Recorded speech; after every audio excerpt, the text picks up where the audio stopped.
Ya, Assalamualaikum kepada teman-teman semua yang sudah bersedia hadir tepat waktu di jam 4 sore hari ini. Nah, terima kasih karena sekarang di momen yang spesial ini kita menyambut lagi keaktifan dari komunitas pencinta data di Direktorat Jenderal Pajak atau kita namain ini Digitak. Mungkin kalau ada yang pernah sebelumnya nanya kenapa namanya Digitak, nanti kita tanya sama ketuanya Mas Riki Akbar ada di sini. Nah, untuk kali ini, kita akan mengadakan sharing session yang berjudul Democratizing Analytical and Generative AI in Tax Administration, Lessons from the Fields, yang akan dibawakan oleh narasumber kita yang sangat spesial, Bapak Agung Darono. Bapak Agung Darono ini nggak mau disebutkan profesinya di publikasi kita. Tapi di sini Bapak Agung Darono merequest secara khusus untuk disebutkan sebagai data analytics enthusiast. Mungkin sama kayak kita semua yang hadir di forum ini, kalau di sini kita semua juga antusias untuk tahu perkembangan data analytics. Nah, Bapak Agung Darono kalau dilihat profilnya, teman-teman bisa lihat semua profilnya di LinkedIn, sangat panjang dan semuanya itu berada di dalam satu lingkup keilmuan yang sama, yaitu tentang data dan IT. Bapak Agung Darono saat ini sebagai trainer and researcher atau widesuara ahli utama. Nah, di sini mungkin saya sedikit memperkenalkan terkait Bapak Agung Darono, pembicara kita hari ini, yang juga praktisi di bidang pengembangan data science, penerapan AI, dalam konteks pemerintahan dan pelayanan publik. Jadi Bapak Agung Darono selain di sini, sebelum-sebelumnya juga sudah sering aktif membagikan insight tentang teknologi dan bagaimana decision making menggunakan data dan teknologi. Gitu. Teman-teman, jangan lewatkan materi kali ini. Mungkin kita harus fokus. Nanti ini materi akan direcord. Tapi teman-teman kalau tertarik juga bisa screen cap, terserah. Karena saya udah lihat spill materinya dan semuanya menarik. Kita akan dibawa oleh Bapak Agung untuk tahu gimana sih penerapan AI di zaman sekarang ini, dan ini langsung real practice. Mungkin selama ini kita tahu AI ini masih sebatas generatif AI menggunakan ChatGPT atau yang lain ya. Tapi di sini Bapak Agung akan memberikan kita lessons from the field. Jadi praktek langsung di lapangannya. Jadi kita langsung saja mungkin di sini menyambut Bapak Agung. Kepada Bapak Agung Darono, mungkin kita semua penasaran nih. Bapak bisa dulu menyapa para peserta, Pak, yang lain, Pak. Iya, baik. Terima kasih Mbak Indah atas apa ya generosity-nya, perkenalan yang sangat apa ya menyanjung gitu. Terima kasih banyak. Terima kasih juga kepada teman-teman komunitas digital, Pak Ketuanya ya, Mas Riki Akbar. Terima kasih memberikan kesempatan kepada saya. Lalu Pak Iqbal Muhammad Iqbal ya, Pak Iqbal ya lagi di Sydney beliau ya kalau nggak salah di sekolah di apa UTS ya. Eh, Juga Mbak Indah ya, MC-nya sudah berkenan memperkenalkan saya. Salam perkenalan dengan beberapa teman, walaupun ada juga beberapa teman yang selama ini mungkin ngajar bareng dengan saya ya. Ada Mas Sofi Nurdin ya, Mas Yonan. Ini Mas Yonan yang lagi di Jepang bukan? Yang lagi sekolah itu bukan sih? Saya juga pernah ngajar juga sama Mas Yonan. Kalau nggak salah yang di apa sih? Ada Mas Vicky, teman lama banget ya. Ya, Pak. Masih di TIK juga Mas Vicky ya. Masih, Pak. Masih. Mas Sigit, lama Kak ketemu Mas Sigit. Di Malang dulu ketemu. Ada Mas Rian Agatha sempat ngajar bareng juga. Di apa sih kemarin Mas Rian kita analitik data, dasar-dasar analytics ya untuk apa pakai SQL ya. Kalau Pak Sominurdin ngajar di D3 STAN ya waktu itu. Sekarang mata pelajarannya udah nggak ada, Pak. Jurusannya udah nggak ada. Jurusannya juga udah nggak ada. Dan saya nggak bisa sebut satu persatu ya, teman-teman semua salam kenal ya. Ini tadi beberapa yang sudah gabung dan saya pernah ketemu sih. Dan kalau ada yang kelewat, mohon maaf. Yang udah ketemu tapi kelewat ya mohon maaf. Ah, terima kasih banyak atas kesempatannya apa untuk sharing. Eh, saya dulu di DJP tapi dulu banget ya. Tahun 2000 berapa Mas Vicky ya terakhir kita ketemu ya? Tahun 2004 saya. eh, udah kelihatan ya share screen saya ya? Izin. Kelihatan Bapak. Oke. eh, saya tahun 2000 sampai tahun 94 sampai tahun 92 ya, 93 ya, 93 sampai 2004 saya di DJP di pengolahan data bareng Mas Vicky itu ya. Prakom dulu, lalu sempat juga eh, apa ya Prakom lah yang seringnya yang lama Prakom ya. Terus pindah ke Widya Iswara, terus sekarang di sinilah gitu ya. Baik teman-teman, jadi eh, saya ditawari sama Mas Iqbal waktu waktu saya berteman dengan Mas Iqbal di apa namanya di sosmed gitu. Selain in person, saya karena ketemu karena sama-sama ngajar ya di DIP waktu itu ya, atau Mas Iqbalnya ke Pusiklat saya lupa. Nah kemarin ketemu lagi terus Pak mau ngisi nggak gitu pakai apa gitu.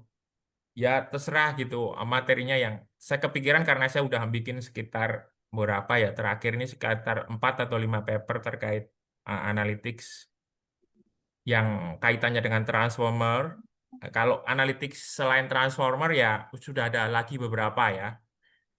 Termasuk yang diterbitkan Scientext di April 2025 ini udah terbit satu ya kalau nggak salah. Itu nanti saya juga akan singgung sedikit karena memang itu sangat berkaitan ya last mile karena memang isu terbesarnya eh, analytics itu sebenarnya sepertinya di last mile dan itu memang eh, nggak akan kelar ya Mbak. Maksudnya bukan ya never ending stories lah Kak. Selalu akan berhadapan dengan last mile seperti Advertising, kita analytical and generative AI. eh, apa namanya Kok baru mungkin 3, Pak, pesertanya, Pak? ada yang Izin, bocor kayaknya. ada yang bocor sepertinya suaranya. Iya. Apa namanya generatif apa namanya transformer ya sebelumnya ya ada beberapa last mile itu isu yang kayaknya nggak akan habis karena ya seperti kita naik angkutan kan pasti ada jalan kakinya kan gitu dari halte terakhir sampai kita kantor atau rumah tapi masalahnya jangan panjang-panjang lah gitu ya last mile-nya itu yang isu yang mungkin salah satu akan juga kita bahas gitu. Oke, jadi saya ada beberapa ya field di sini saya ada praktikal yang memang beneran, tapi saya nggak bisa share secara eksplisit gitu ya. Artinya ada beberapa situasi di mana saya diminta untuk membuatkan solusi gitu. Di sisi lain juga memang ada yang beberapa field dalam arti research field ya gitu. Ya, saya neliti di beberapa kajian dan nanti coba saya share hasilnya ya. Ini disclaimer ya biasalah ya. Nah, ada sebuah paper ya novel yang menarik yang katanya novel ini mengilhami film Matrix ya. Sebenarnya istilah Matrix itu ada di ini Neuromancer ini novelnya Gibson itu. Nah, di dalamnya itu ada mesin seperti yang kita kenal ChatGPT mungkin sekarang ya. Ternyata kok kejadian bener ya. Di situ ada The Matrix itu. Nah, kemudian The Matrix jadi film beneran gitu. Tapi uh, no, tidak tidak menceritakan novel ini sih. Cuman saya cuma mau pengen ambil sebuah apa namanya kutipan di dalam novel itu bahwa eh, apa core and periphery itu pusat dan periferal itu terjadi gitulah ya dan dominasi core itu akan selalu ya sekarang ya di US lah ya core-nya dan kita akan jadi kayak penggembira aja apa yang sehari-hari ini terjadi apa namanya Mark Zuckerberg beli apa ya, mengakuisisi apa, kita kayak ya sudah lah gitu, kayak kita menonton sebuah teater gitu ya. Tapi ada sebuah hal yang menarik yang disebut oleh Andrej Karpathy ini ya, co-founder OpenAI dan seterusnya, yang pernah di apa itu Tesla ya kalau nggak salah, bikin autonomous car segala macam itu. Dia bilang bahwa yang ditakutkan Gibson itu enggak juga, karena sekarang evenly distributed ya, kayak di riset menurut dia ya, karena hal-hal yang dulunya itu kelihatannya sulit gitu untuk dijangkau, sekarang menjadi lebih word as flat itu ya, kayak Friedman ya. Jadi ada flattening gitu, flattening dalam AI itu sejak ada ChatGPT, DeepSeek dan sekarang kayaknya kayak ini. Dan kemudian juga itu kayak mengakselerasi ya. Ya, sehingga banyak pendekatan-pendekatan baru yang lebih cepat, yang kita hari-hari ini kayak kalau teman-teman mungkin nggak ngalamin masa internet baru-baru ya, misalkan saya mulai kenal internet pakai Google tuh 94 ya, 93, punya email gitu ya, Eudora mungkin dulu kan. Itu perkembangan nggak seperti sekarang, artinya waduh tiap hari itu udah kayak apa gitu, race-nya itu bener-bener gitu ya. Dan ya memang situasinya udah ganti, sehingga ya itu tadi eh, perkembangannya cepet banget, sehingga tapi cepetnya itu flat gitu. Kita masih bisa ngikuti lah gitu. Nanti kita lihat ya bahwa apa yang ada di sana itu dalam beberapa situasi kita juga bisa terapkan, walaupun tidak seperti persis mereka ya, kita udah ketinggalan berapa step gitu. Tapi kalau kata Jensen Huang kan eh, eh, race-nya itu bener-bener mepet sekarang gitu ya, karena Cina udah menempel erat US gitulah, dan gitu, dan walaupun yang lain agak tertinggalnya jauh. Tapi kita masih bisa lah ikut, karena zaman saya, misalkan saya kenal Oracle gitu waktu database itu, eh, sulit sekali kita menjangkau apa yang diperbuat oleh Oracle itu gitu kan. Jadi kayak bener-bener kita konsumen gitu. Sekarang kan relatif apa yang saya alami ya, nanti kita bisa diskusi tentang itu. Dan sumbernya misalnya kayak Orange Data Mining kan dari Eropa Timur ya, Slovenia kalau nggak salah. Jadi kayak sumbernya juga ada beberapa lah gitu. Oh iya, ada pertanyaan silahkan ya. Feel free aja, ini kan enggak yang formal gimana ya. Ini juga materinya materi yang saya buat sebenarnya agak fancy sih sebenarnya. Oke. Enggak ilmiah-ilmiah banget lah ya hari. Juga enggak, saya juga enggak teknikal-teknikal banget orang. Saya juga bukan hardcore orang data science yang hardcore gitu kan. Nah, jadi itulah yang kemudian jadi menginspirasi saya bahwa democratizing itu gitu ya, memflatkan itu menjadi hal yang segera harus kita lakukan gitu, supaya nanti kan kita lihat banyak banyak faktor pendorong bahwa kita harus democratizing, atau kalau kata apa namanya brosurnya yang dibuat ini siapa nggak itu Mas Iqbal, siapa, satset gitu ya, yang membuat kita satset itu ya, ya memang harus harus harus kita buat satset si AI, implementasi AI ini gitu ya, terutama di pajak gitu. Oke, jadi ini kira-kira yang akan saya share ke teman-teman semua. Eh, kita coba mungkin buat yang masih baru gitu perlu membedakan, tapi kalau orang teman-teman yang sudah lama ya udah paham lah ya bedanya. Atau mungkin beberapa menyebutnya dengan discriminative AI gitu ya, yang lama atau tradisional AI gitu, atau machine learning gitu. Nah, si Davenport itu membuat istilah yang menurut saya apa distingsinya lebih jelas gitu ya. Eh, Analytical AI yang adalah old school gitu ya, AI yang masih hanya quote on quote ya analitik, machine learning tradisional yang kita klasifikasi, clustering gitu-gitu ya, apa supervised unsupervised gitu ya. Kemudian ada aliran baru yang kita generatif, di mana saya melihat pertengahan peralihan dari analytical ke generatif, yang generatif modelnya ChatGPT itu ada yang namanya transformer, itu yang kadang-kadang suka dilupakan ya, Vaswani dan teman-teman itu, Google DeepMind itu ya. bahwa sebenarnya titiknya di Vaswani itu bukan, memang kebetulan ChatGPT kayak nyalip di tikungan gitu ya kayaknya kalau saya baca papernya ya. Oke. Jadi saya lihat akan bahas itu, kemudian sedikit saja, lalu kemudian apa yang mengapa kita perlu democratize gitu ya. Beberapa situasi itu saya melihat, oh ini agak elitis gitu, quote on quote ya.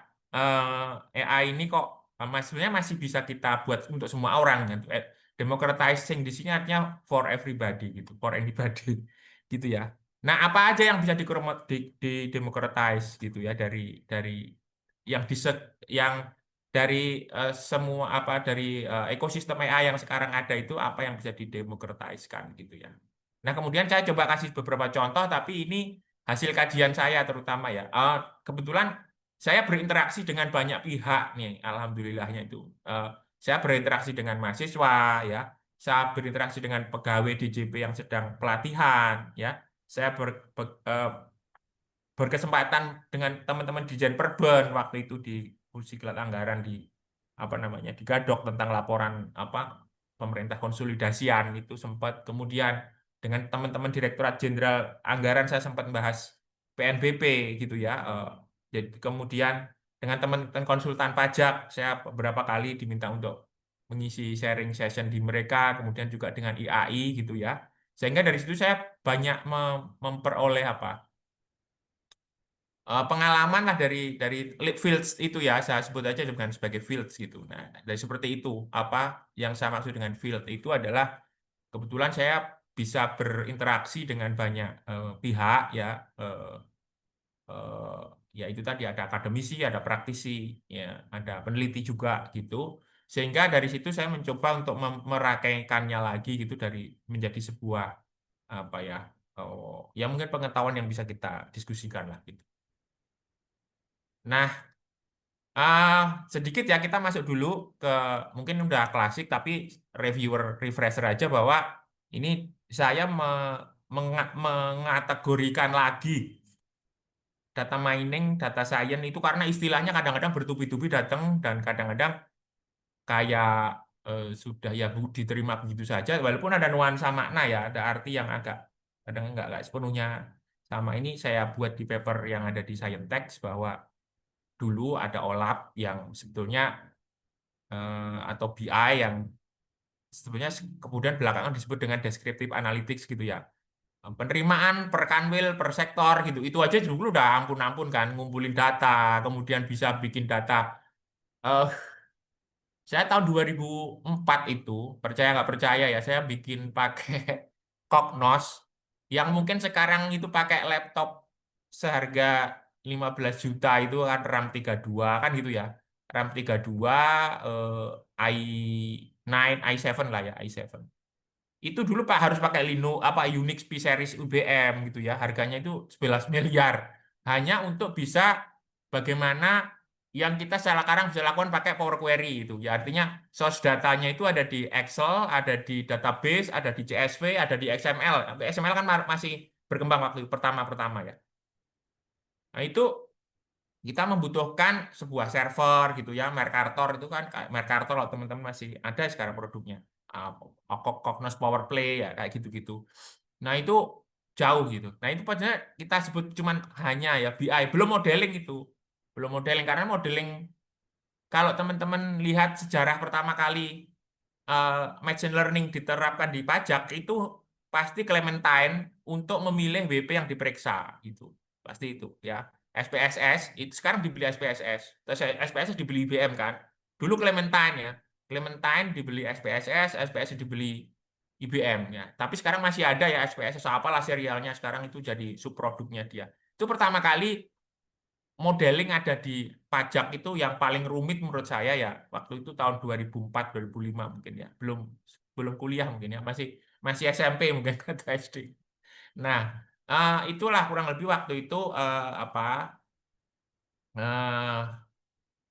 BI itu ya yang sebenarnya kita kenal itu udah kita bisa nampilin CSV campur SQL, campur itu udah luar biasa. Excel bisa tanpa harus dikonvert jadi database, bisa kita tampilkan dalam query yang sama itu, report yang sama itu udah Wah, luar biasa itu dulu. Kita nggak udah terkagum-kagum lah gitu. Dan harganya mahal kan gitu ya. Lalu datanglah ya machine learning, CRISP-DM gitu ya, yang waktu itu makanya namanya data mining lah gitu karena DSS, Distributed Super System gitu ya gitu. Nah, jadi lalu era itu muncul 2007 ada Davenport bikin istilah data analitik, kemudian bikin data science 2010 Davenport sama Patel ya, CIO-nya US ya, bikin data science is most sexiest jobs in next century kata dia gitulah ya gitu. Nah, itu kemudian jadi saya coba merangkai ini jadi seperti ini dulu lah ya. Jadi gambarnya inilah gitu.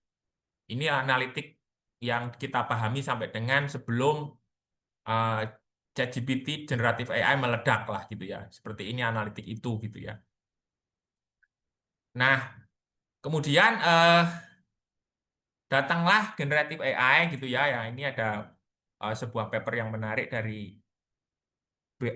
Johansson kalau nggak salah ya. Ini tentang bagaimana menggunakan generatif. Dia nih empirik ya, meneliti di sekian perusahaan, survei dan segala macam. Kemudian bagaimana AI itu generatif AI itu bisa digunakan di tempat kerja gitu ya. Itu jadi masuklah ya generatif AI yang nanti akan kita lihat lebih lanjut beda beda dari sisi konsep maupun implementasi di lapangan. Kemudian kalau saya lihat perkembangannya ternyata bahwa generatif AI itu membantu nanti membantu apa namanya jenis analitik yang lain gitu ya, membantu jenis analitik yang lain. Kenapa begitu? Ya karena ternyata sekarang bisa meta prompting misalnya ya, bisa prompting lalu meta prompting ya. Meta prompting kan saya bikin prompt lalu suruh benerin dia promptnya yang bagus gimana gitu kan. Sekarang udah bisa begitu kan, meta prompting ya. Prompt untuk membuat prompt gitu kan. Nah, ya seperti yang dibuat Andrew Carpet itu kan yang paling baru itu kan vibe coding itu ya, codingnya udah semakin simple gitu. Nah, di deskriptif ini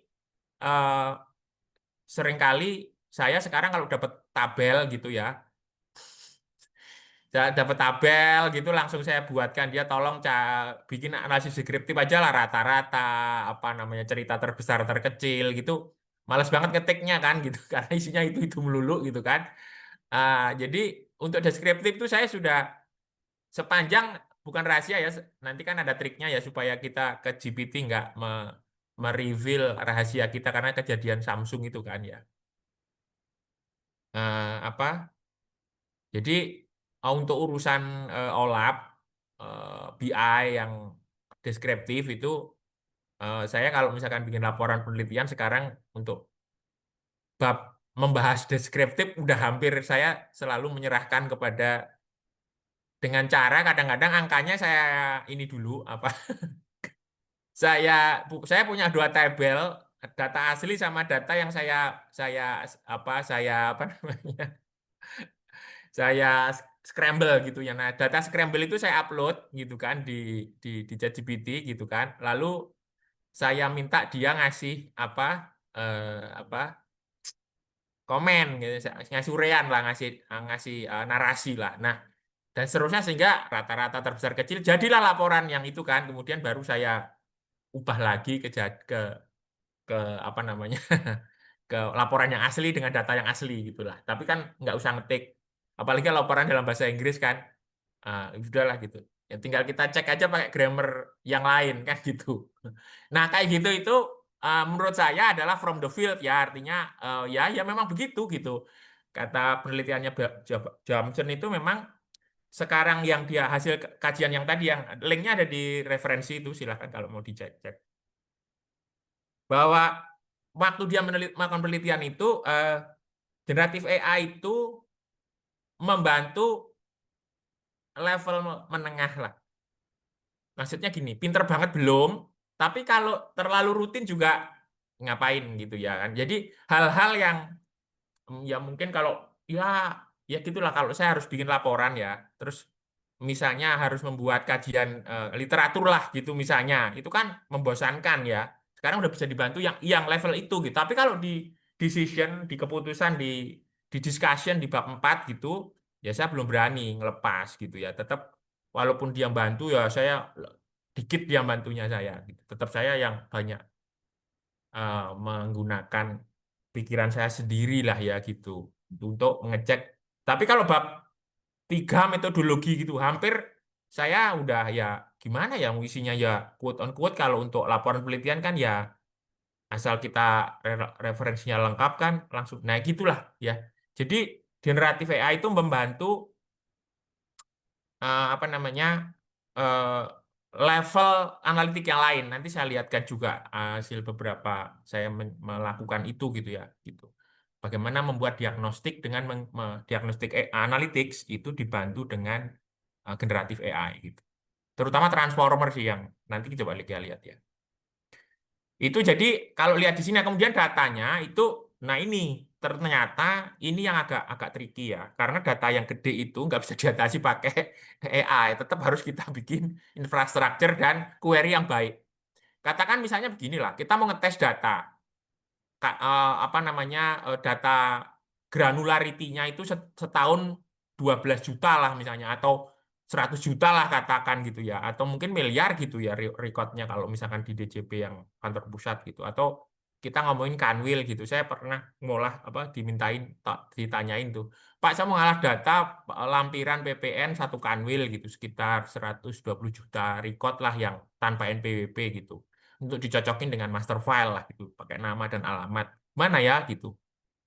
Nah, itu AI bantu, tapi data engineering itu lebih berperan lagi karena AI kan di belakangnya setelah kita bisa dapetin datanya, misalkan datanya itu ada data raw-nya ya, katakan 20 kolom.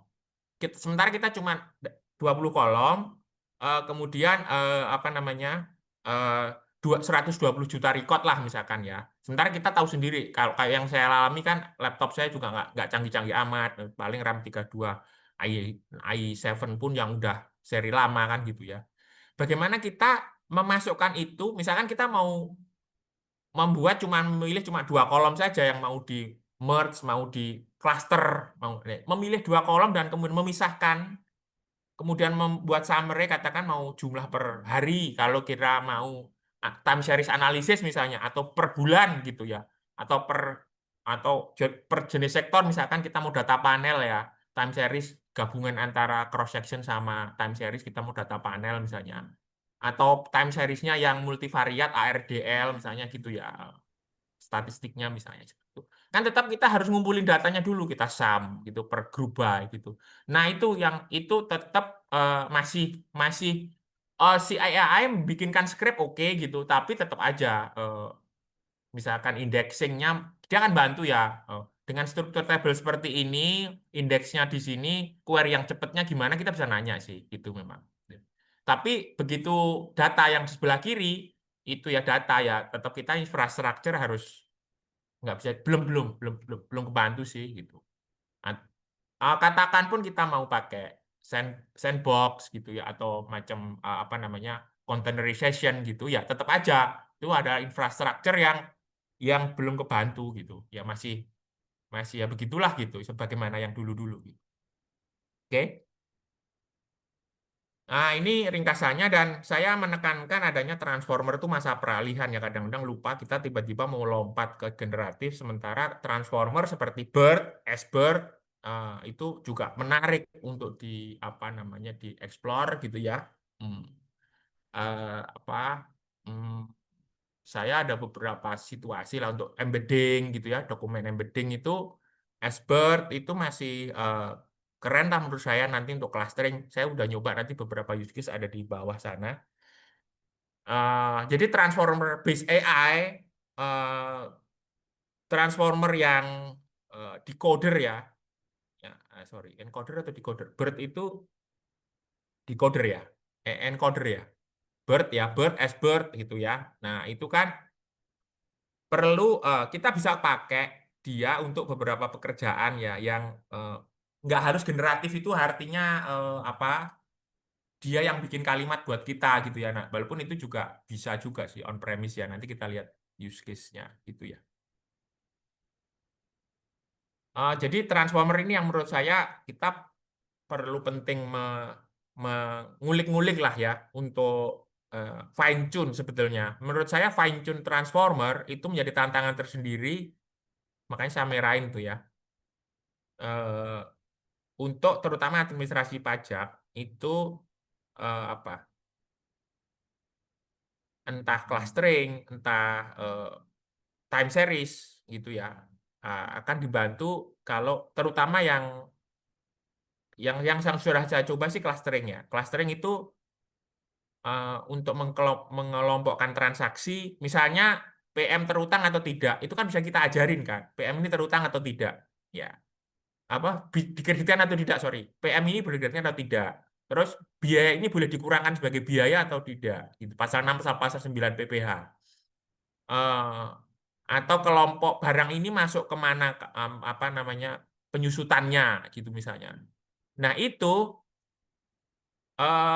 kan mesin yang ada di luar modelnya ini kan model standar ya. Nah, yang belum di fine tune untuk kepentingan rekonsiliasi fiskal lah katakan gitu atau PKPM lah PPN. Nah, itu yang menarik untuk di apa ya, di fine tune bagaimana memfine tune transformer ya seperti S-Bird misalnya.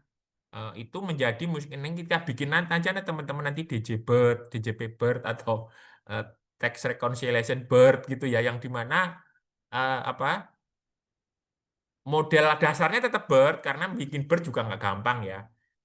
Tapi di apa di fine tune untuk kepentingan fiskal gitu ya. Mungkin itu akan menjadi lebih bukan generatif kita tinggalkan bukan tapi ada situasi tengah ya peralihan dari analytical AI, machine learning tradisional ke itu ya, ke apa namanya, ke generatif itu jangan melupakan bahwa itu ada lompatan apa, ada tahap peralihan ya, yang mungkin masanya nggak lama antara Faswani dan teman-teman itu menemukan paper tentang transformer itu, kemudian 2018 si ChatGPT membuat GPT kan gitu ya.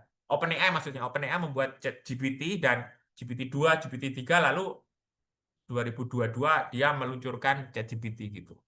Nah, itu masa antara 2017 sampai 2022 itu sebenarnya transformer itu sangat ini ya walaupun nah, apa pengembangan transformer ada Indobird ya, ada Finbird gitu. Indobird itu yang mengembangkan orang Indonesia kan ya Indobird ya.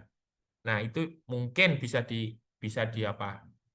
Di fine tune untuk kepentingan kita gitu. Teman-teman semua yang pakai rekonsiliasi fiskal.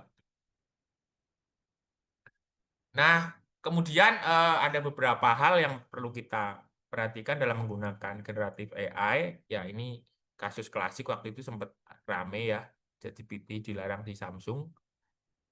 Kemudian sampai hari ini hallucination-nya juga masih tapi itu tadi fine tune akan atau fine tune model akan mengurangi halu kan gitu ya. Lalu pertanyaannya adalah kita pakai kan temen di sekolah di Inggris kalau nggak salah ya ada membuat Kemenkeu GPT ya kan sudah ada itu di papernya ada kemudian atau mungkin ada di sini saya nggak tahu. Eh, tapi itu kan API-nya mahal ya tetepan ya mahal gitu ya Kak. Terutama untuk saya kan penggemar makanya mau democratizing itu karena saya pengennya itu nggak mahal-mahal banget semua orang bisa gitu. Semua orang bisa gitu pakai ulama atau apa yang memang tidak sekompleks GPT anunya tentu saja nggak secanggih itu ininya ya Pak kemampuan dia mengindeks atau kemampuan dia membuat ya indexing ya Pak terutama vectoring ya maksudnya membuat vektorisasi tapi setidaknya bisa untuk kebutuhan kita lah gitu. Nah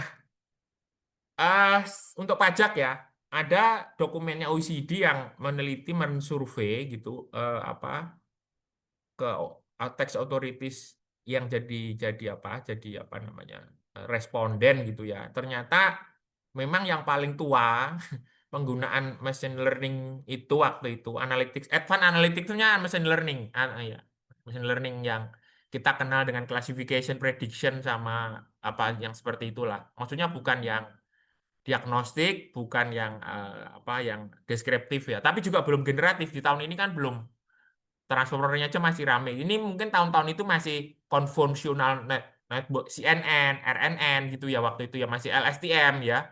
Masih seperti itulah, belum transformer lah gitu ya. Nah, ini bidang-bidang yang atau area bisnis proses yang banyak dianalitikan gitu ya. Nah, saya melihatnya ada celah, bukan ada celah, maksudnya seringkali gitu kita terlalu berfokus ya apa yang saya sebut dengan makro analytics gitu. Sementara kita juga memerlukan yang namanya meso dan micro analytics, kita lihat ya. Nah, jadi ini ya. Tapi ini kebanyakan nih ngelihatnya sebagai makro analytics gitu. Milih WP yang diperiksa, apa kebijakan-kebijakan lah levelnya gitu. Padahal nggak harus begitu, bukan dan nggak harus. Kebutuhannya nggak hanya itu gitu. Ada level yang individual gitu. Nah, itu yang kadang-kadang, nah ini gimana nih gitu ya, mendudukkan perkara ini gitu, mendudukkan perkara ini, penggunaan AI itu jangan hanya di kebijakan saja, tetapi per orang yang melakukan analisis itu juga dibekali dengan AI yang democratize gitu. Itulah idenya ya. Gitu. Walaupun itu akan hanya analitik. AI, quote on quote hanya analitik itu juga udah puyeng ya. Tapi analitiknya sekarang itu hampir selalu dibantu dengan generatif gitu. Karena analitik AI saja yang menghabiskan waktu. Maksudnya kita mau apa orang bikin data dummy aja sekarang bisa dibantu sama dia kan gitu ya. Data tes gitu ya. Jadi itulah. Jadi analytical AI pun akan dibantu oleh generatif AI gitu pada saat ini jadinya gitu kan. Ya. Nah, ini ya. Jadi saya melihatnya makro, meso dan mikro. Jadi mungkin makro meso oke lah masih blur ya. Mungkin itu, tapi mikro ini harus, dan ini sepertinya banyak dilupakan ya. Saya misalnya mencoba membuat sebuah kajian tentang dokumen embedding yang bisa dilakukan oleh pemeriksa pajak. Individu dia sebagai pemeriksa melakukan embedding untuk data GL yang dia peroleh dari wajib pajak. Nah, gitu. Untuk clustering transaksi, misalnya transaksi ini biaya atau biaya yang boleh dikreditkan atau enggak. Misalnya gampangnya itu dulu deh, misalnya gitu ya. Atau PM-nya ini boleh dikreditkan apa enggak gitu ya. Nah, itu kan levelnya di individu yang mendapatkan SP2 atau misalnya ini AR-nya ini SP2DK apa enggak nih sebenarnya itu keputusan itu gitu ya, misalnya itu bisa juga gitu kan. Atau saya malah belum pernah meneliti yang AR detailnya, yang kebetulan yang saya teliti yang pemeriksa ya. Nanti ada use case di bawah. Jadi jangan dilupakan lah gitu ya, bahwa selain CRM yang gede itu gitu, yang untuk milih WP yang diperiksa, kuadran segala macam, saya melihat juga AI ini seharusnya gitu ya, generatif AI ini akan membantu analytical AI di level individual gitu ya. Entah yang sudah saya teliti pemeriksa gitu ya. Bulan saya punya use case-nya di pemeriksa. Tapi ini kadang-kadang orang lupa hanya fokus di situ gitu ya, atau masih belum ya. Tapi kapan gitu ya. Makanya saatnya kita saya karena posisinya kan saya hanya neliti aja, nemuin yang ini, saya ceritain bahwa ini ada lo yang lewat gitu. Ini ada lo yang belum disentuh. Oke. eh itulah ya, makanya dealing with macro meso ini kayaknya belum belum banyak di. Kemudian juga last mile itu isu gitu ya. Last mile itu isu karena data yang entah nanti kalau Cortex ya saya kurang paham. Tapi yang saya research kemarin kan ya dari SIDJP, dari Aportal, dari macam-macam data itu kalau udah kumpul, nah ini memerlukan tindakan dari orang yang ngomong, entah pemeriksa, entah R, entah jurusita mungkin ya, dia harus melakukan apa. Tetap dia harus nganalisis data itu, dan itu harus dibantu gitu ya. Nah, dibantu dengan apa ya? Kalau sekarang ya entah analytical, entah generatif, ya generatif yang akan membantu analytical gitu. Artinya skripnya dibuatkan oleh generatif untuk dites kayak gitulah. Nah, yang mau didemokratiskan apa gitu ya? Pertama, data infrastructure itu ya memang ada data governance lah pasti ya. Tapi bagaimana di data governance yang ada sekarang itu kita punya ruang ya untuk tiap orang itu, karena kemarin itu ada yang nanya ke saya, meriksa sebuah eh, apa platform gitulah, memeriksa sebuah platform. Pak, datanya dari WP itu GL-nya setahun itu 800 juta record gitu kan. Terus harus gimana nih? Itu ceritanya. Tapi ya tentu saja dengan rahasia jabatan ya saya nggak nanya itu WP-nya siapa, saya kan nanya teknikal aja. Saya nggak nanya WP-nya apa, pokoknya ini. Ya saya kalau dia punya infrastruktur seperti ini, apa dia punya laptop untuk ngolah data kayak gini gitu. Nah, itu tetap isu gitu ya, tetap isu infrastruktur itu walaupun AI-nya kita, infrastruktur adalah kita. Nah, bagaimana kita mempunyai kemampuan untuk memflattening ini, mempunyai ini will juga sih. Katakan sekarang ada Parquet, misalnya gitu ya, ada Parquet, ada DuckDB, misalnya gitu. Nah, yang relatif tidak membayar, open source ya, kemudian kinerjanya bagus gitu kan, terbukti lah udah gitu. Itu bisa dipakai gitu ya kan oleh pemeriksa, oleh orang yang memang nggak semua, tapi nggak semua pihak membutuhkan itu. Tapi sepertinya kalau Kanwil sih saya lihat ya, untuk nyocokin data PKPM yang tidak ada NPWP-nya aja itu waktu itu memang membutuhkan infrastruktur yang sebelum kita ngomong analisisnya ya, jadi kita harus mendemokratis dulu infrastrukturnya supaya terjangkau, dan terjangkau dari sisi budget ya, juga kemampuan. Kalau Spark iya, tapi siapa sih yang mau nyeting Spark kan, mahal banget gitu kan, dan lain-lain. Jadi sekarang ada peluang DuckDB dan Parquet misalnya. Ya udah, kita akan menggunakan itu kan, proven datanya gede bisa. Miliaran data bisa loh. Nah, kemudian baru setelah itu eh, kita menggunakan tools yang bisa menggunakan ya, yang paling mudah yang saya lihat itu sekarang misalkan kayak Orange Data Mining lah misalnya gitu ya. Itu kan bisa digunakan oleh semua orang, dia less code, no code, less code ya. Tapi di dalamnya sudah ada include LLM Expert gitu ya, atau mungkin bisa tambahin lagi LLM lain lah gitu ya. Nah, itu eh, hal yang kita bisa implementasikan lah gitu. Dan beneran ada gitu. Maksudnya saya sudah membuktikan bisa jalan. Nah, kemudian juga yang menurut saya penting itu supaya eh, apa istilahnya kan ada data produk ya sekarang ya. Data itu harusnya dari data produk gitu. Jadi ULTP setelah diolah kan dikasih Rex Engine-nya akan mengolah hasil Rex Engine harusnya nempel ke ULTP lagi gitu. Makanya namanya reverse ETL. Itu akan menurut saya akan mengurangi bottleneck dan macam-macam. Jadi setiap data WB itu setelah OLTP diolah, CRM-nya masuk, ditempeli itu data data hasil apa namanya Rex Engine itu ke dalam profile gitu. Jadi udah nempel, balikin lagi ke data apa granular gitu ya, dengan sudah ada Rex-nya gitu, Rex profile-nya. Ya itu ya. Nah, itu akan mengurangi orang harus nyari sendiri kan gitu, misalnya.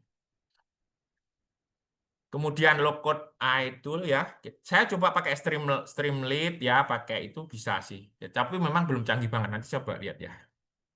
Oke, saya langsung ke use case. Nah ini ujung-ujungnya saya pakainya Excel lagi gitu, karena gambarnya kayak gitu ya. Nah, secanggih itu pun ya, jangan-jangan Cortex ini ujung-ujungnya Excel juga gitu ya. Gambarnya kayak gitu. Saya nggak tahu sih, tapi nggak tahu. Mudah-mudahan saya salah. Nah, sebagian udah saya ceritakan di depan. Ya, saya membagi use case-nya dari 3, data engineering, dikit lagi ya. Ini yang udah saya coba. Jadi saya setiap tahap itu menggunakan generatif AI untuk pekerjaan saya, gitu ya.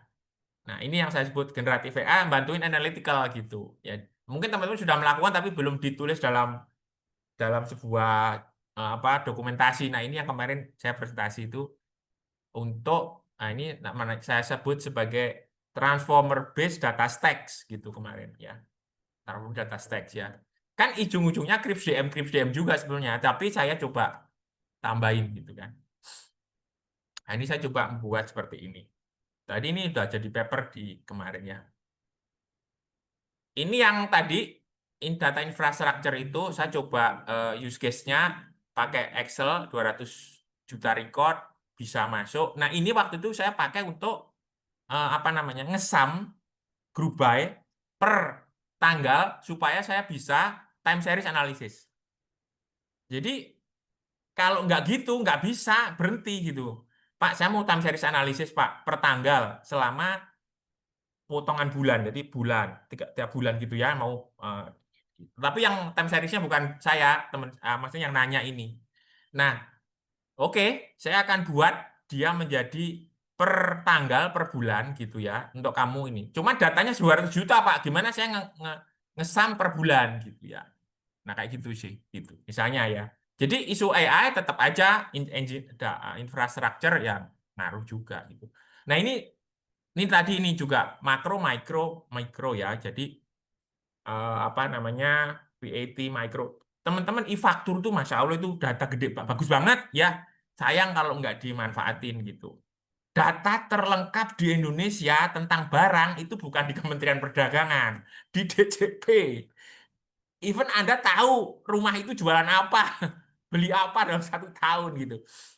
Iya kan gitu.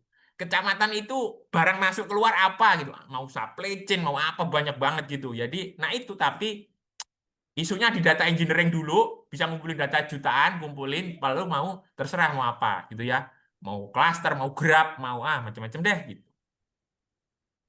Jadi ada makro, ada mikro ya gitu untuk data. Yang lain ini ya ini udah pasti teman-teman udah ya tahu semua lah gitu. Nah, ini semua bisa dibuat menggunakan ini juga yang pet tapi saya pakai Python untuk membuat dia supaya bisa bikin script gini lah gitu. Saya nggak bikin scriptnya, ini pakai Python aja terus dia bikin gitu ya udah pakai pattern analysis gitu. Tapi saya nggak bisa ceritain ini data mana ya, ini pokoknya data ya udahlah dummy aja lah gitu ya. Nah, time series yang ini juga dummy, sebenarnya ada benerannya gitu. Bagaimana mempredik penerimaan pajak di ini gitu tadi gitu. Nah, ini yang saya sebut tadi LLM. Ini mengklaster transaksi dengan LLM ya, dengan apa namanya?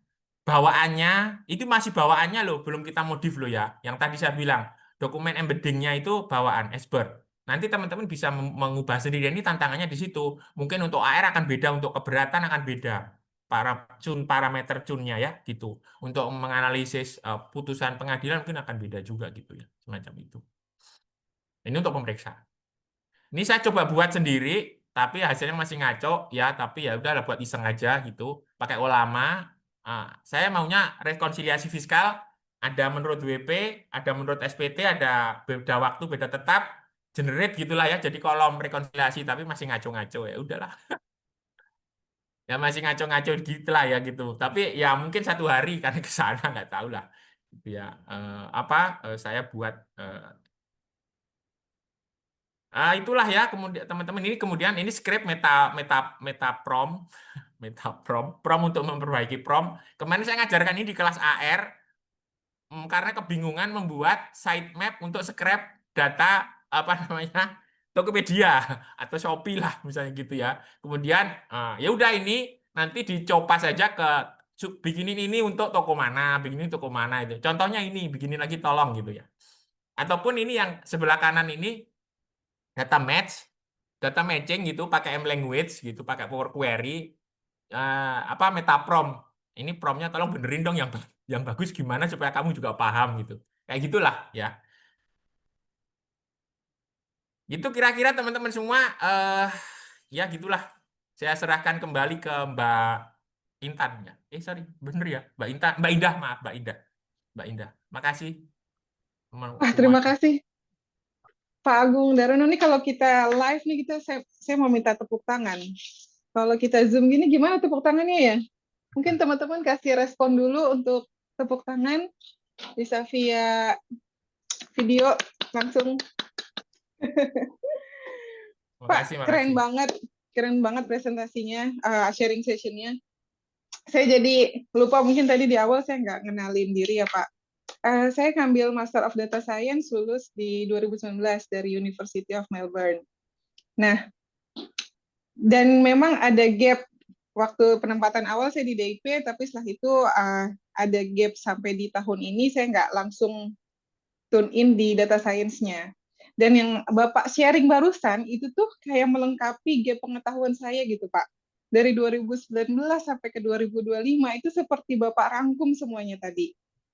Gitu, dikasih semua istilah-istilah terbaru, gimana perkembangannya dari data science yang saya dulu pakai sampai udah masuk ke ranah generatif AI saat ini, itu semuanya Bapak sampaikan di dalam satu pertemuan.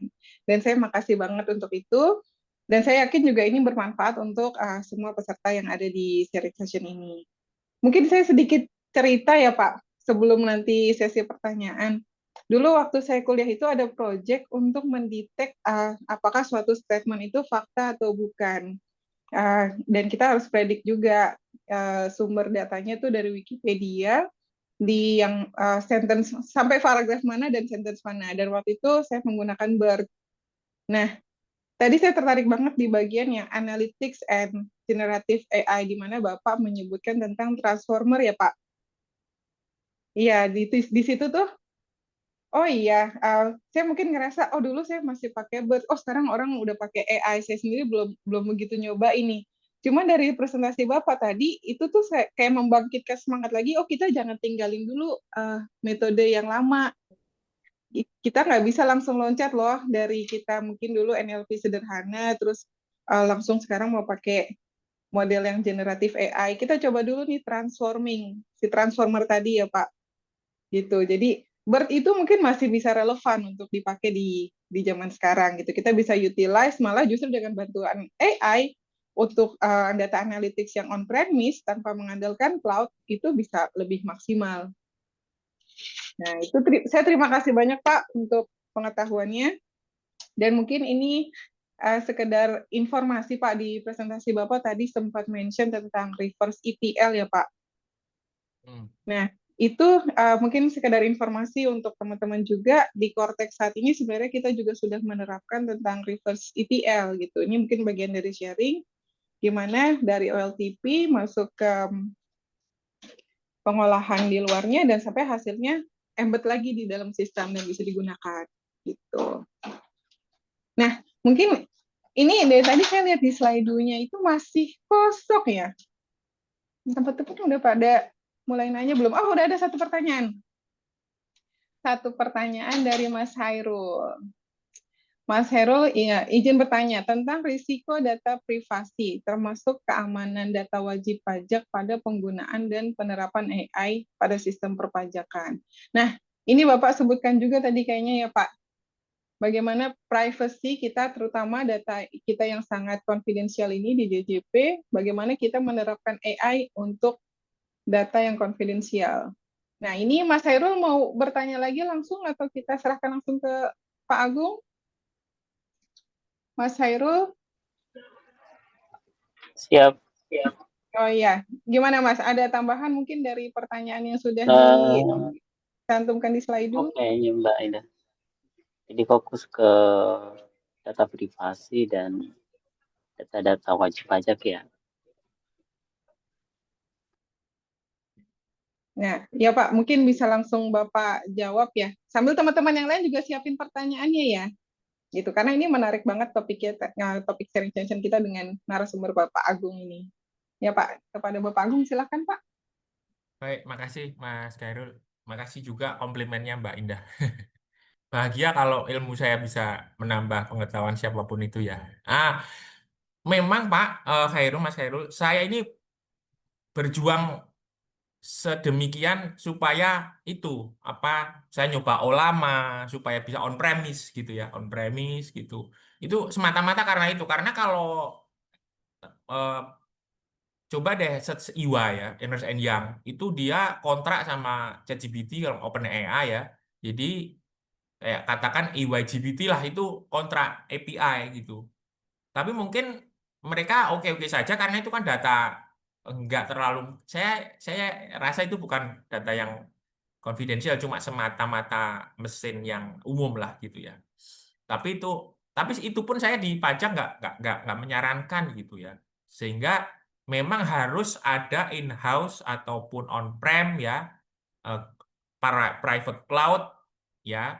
Tapi juga jangan terlalu kaku. Artinya mungkin bisa membuat kontainer gitu atau sandbox gitu ya. Yang isinya adalah engine-engine kecil yang tersesuai dengan kebutuhan. Bahkan menurut saya sebenarnya, saya bayangkan ini, nggak tahu lah kejadian apa enggak itu. DJP itu setiap KPP, setiap pegawainya itu seperti toko dalam Tokopedia. Kebayang ya? Aman, di dalam nggak keluar-luar gitu. Tapi datanya dia, misalkan saya magang 10 WP atau 1000 WP ya, saya seperti Tokopedia yang punya 1000 produk gitu kan. Nggak kemana-mana, tapi kalau perlu data yang lain ya udah bisa aja lah gitu. Ya tinggal itu gitu. Ya, jadi saya membuat Streamlit tadi yang ini tadi itu, saya masih bisa share screen kan? Itu saya karena concern saya Ya, itu Pak. Mas, memang ini yang tadi mana ya? Yang ini ya. Nah ini mana? Nah ini saya bikin begini karena saya memang concern terhadap ini kan on-prem. Ini kan on-prem. Nah, kalau misalnya mau dibuat apa namanya? Containerization ya, tinggal nyalain aja kontainer pakai Docker gitu ya. Docker nyala, untuk itu nanti habis itu ya tutup lagi gitu ya. Tutup lagi untuk misalnya saya mau uh, Docker itu satu engine itu untuk klasifikasi WP lah misalnya, berdasarkan resiko lah misalnya. Ya udah datanya masukkan di situ, hitung, hasilnya jadi data produk loh ya. Data produk berarti ada pengamannya, ada ini data diolah oleh tanggal sekian. Ini kan istilah data produk itu kan observability-nya ada kan gitu ya, data produk. Ini sudah jadi aman gitu. Cuman saya menekankan memang on-prem ya, private cloud ya, kalau memang mau per per kebutuhan per fungsi ya bikin aja, mau per itu ada setiap kebutuhan itu diberi satu kontainer gitu, satu kontainer ya, satu Docker yang nyala, kemudian setelah itu ditutup lagi boleh aja. Bayangan saya seperti itu Mas ya, Mbak, silakan. Terima kasih, Pak. Untuk Mas Hairul, ada tanggapan lanjutan? Cukup cukup Mbak Indah. Terima kasih Pak Agung. Terima kasih Terima kasih Mas. Pak Agung dan Mas Hairul. Jadi memang dari Pak Agung sendiri menyarankan memang untuk institusi sekonfidensial DJP ya Pak, datanya kita berusaha semaksimal mungkin on-premise gitu. Generatif AI yang ada sekarang ini kita manfaatkan teknologinya, cara pikirnya, untuk membantu kita justru mengenhanskan cara kita untuk menerapkan pola bekerja itu on-premise gitu ya Pak. Betul. Iya, terima kasih Bapak. Itu nanti akan membawa kita juga lebih inovatif lagi dengan cara-cara kita mengolah data dengan kapasitas yang kita punya di saat ini. Mungkin kita belum utilize maksimal gitu. Nah, ini ada lagi Pak pertanyaan, tapi di sini nggak ada namanya. Bagaimana meyakinkan pimpinan terkait penggunaan AI? Mungkin di sini AI-nya lebih ke generatif AI ya Pak, sesuai konteks di hari ini. Karena kalau AI yang versi prediktif, mungkin kita sudah mulai menerapkannya di CRM.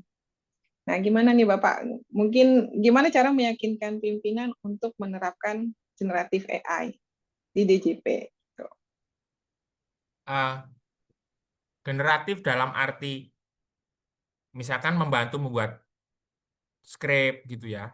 Kalau itu aman-aman saja ya, membuat script ya. Sepanjang kita tidak juga menggunakan nama tabel asli dan kolom yang asli lah, maunya gitu. Maunya seperti itu masih masih oke menurut saya, bertanya kepada siapapun, DeepSeek, ChatGPT, atau Cloud atau yang lain lah gitu. Nah, pokoknya menurut saya sepanjang itu data wajib pajak itu harus on-prem. Kalau generatifnya membuat laporan, nah ini kayaknya membutuhkan karena Olama yang free kan masih agak kagok-kagok bikin laporannya ya, masih bahasa Inggris gitu ya. Jadi masih perlu perjuangan tersendiri untuk bisa membuat Olama, katakan yang sekarang open source kan Olama ya, yang paling paling banyak Olama 4 kan sekarang ya. Itu ya harus apa dibuat on-prem, lalu ya kita bilang sama atasan kita ini on-prem, ini nggak kemana-mana, dan untuk tujuan bahkan yang misalkan rekonsiliasi fiskal ya, tapi jangan pernah melakukan itu dengan data WP kan gitu ya, atau ya itu gitu. Jadi kita sendiri yang harus bisa membuat on-prem dulu, baru kita bisa merasa itu aman, baru kita ya memang perjuangan sih gitu. Itu mungkin kurang lebih ya. Terima kasih, Pak. Berarti masih selaras dengan pertanyaan sebelumnya ya, Pak ya. Dan jawabannya juga masih sama. Gimana kita mengutilize dulu apa yang ada sekarang on-premise, dan bagaimana kita meng-embed AI itu secara aman gitu. Nah, kalau itu di situ bisa terbukti, AI-nya juga terbukti aman bisa membantu kita pasti bisa meyakinkan Ya. pimpinan-pimpinan yang Dan ada nggak di halu DJP. ya. Dan udah nggak halu ya. Udah nggak halu ya, Pak. Oke, mungkin ini karena sudah jam 5 lewat ya, Pak. Kami nggak enak juga meminta waktu Ada Pak Bapak. Riki itu, raise hand Pak Riki. Oh iya, Pak Riki, silakan Pak Riki. Siap, Pak Agung. Terima kasih presentasinya insightful sekali itu.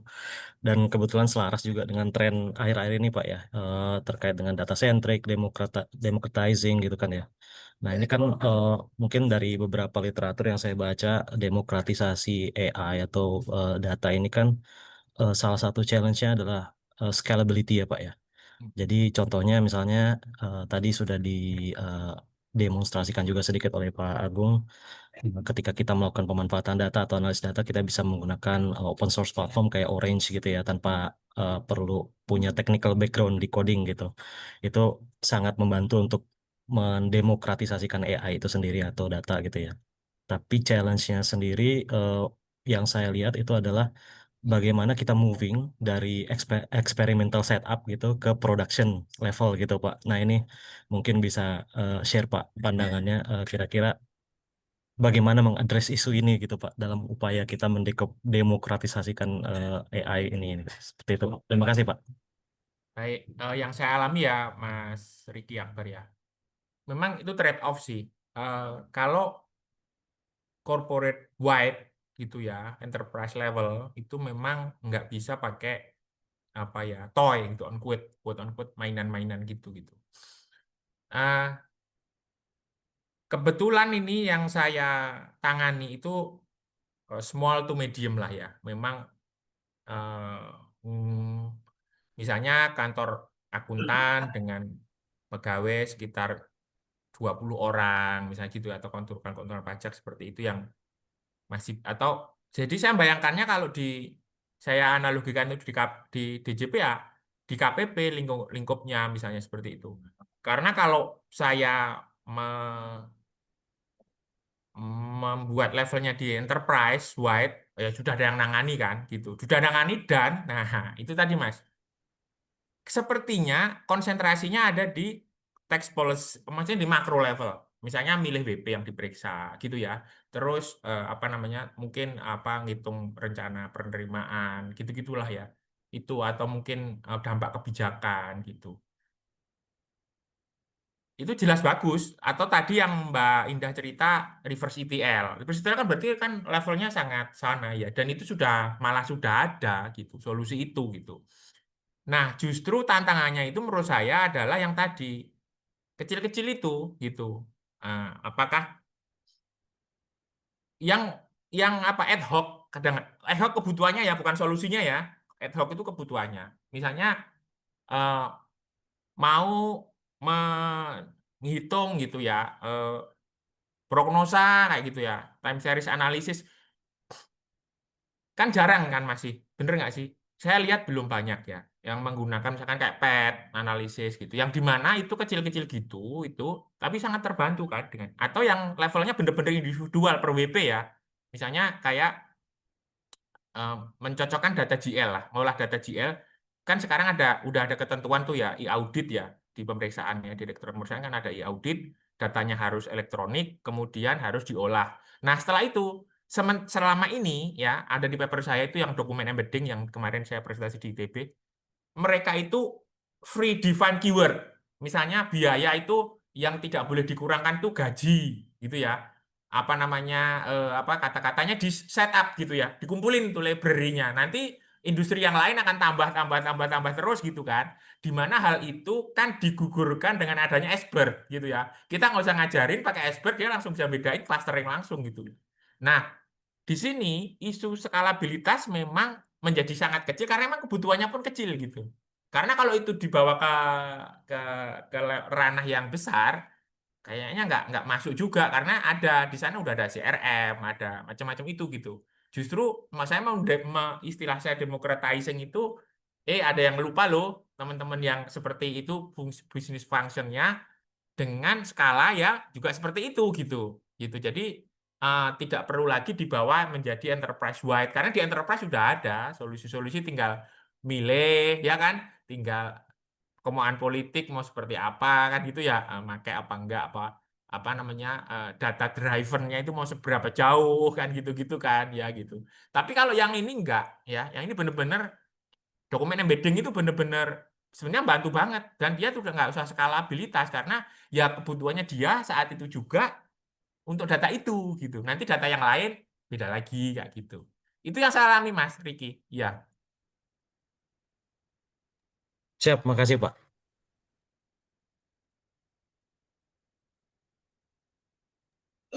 Terima kasih Mas Riki juga atas pertanyaannya.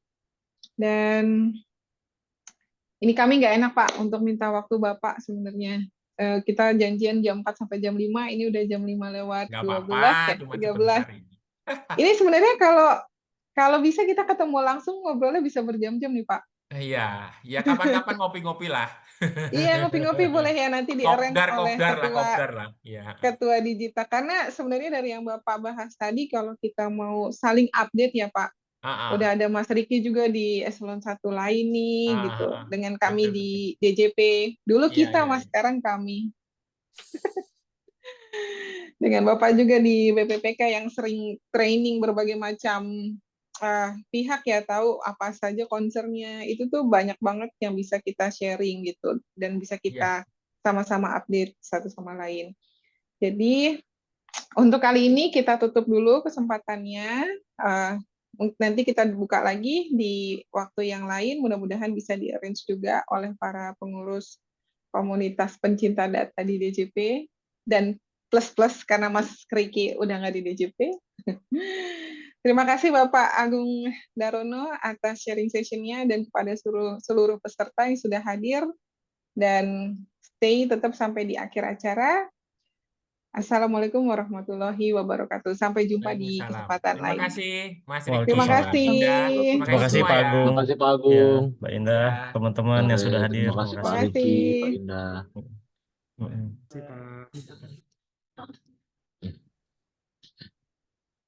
Terima kasih Mas Yonan. Selamat ya Mas Riki, Yonan. terima kasih. Mas Iqbal mana yang lagi Sama-sama. kuliah tadi? Mas Iqbal kayaknya lagi kuliah. Terima kasih teman-teman yang udah nyempetin Mas hadir Hairul juga pulang makasih. lewat Oh, jam ada 5 Mas ya. Sigit di sini. Ada suhu-suhu kayaknya, udah bermunculan suhu-suhu. Banyak Oke, suhu di saya sini. izin end meeting ya, teman-teman semua. Terima Silakan kasih. melanjutkan aktivitas sorenya. Selamat sore, Assalamualaikum.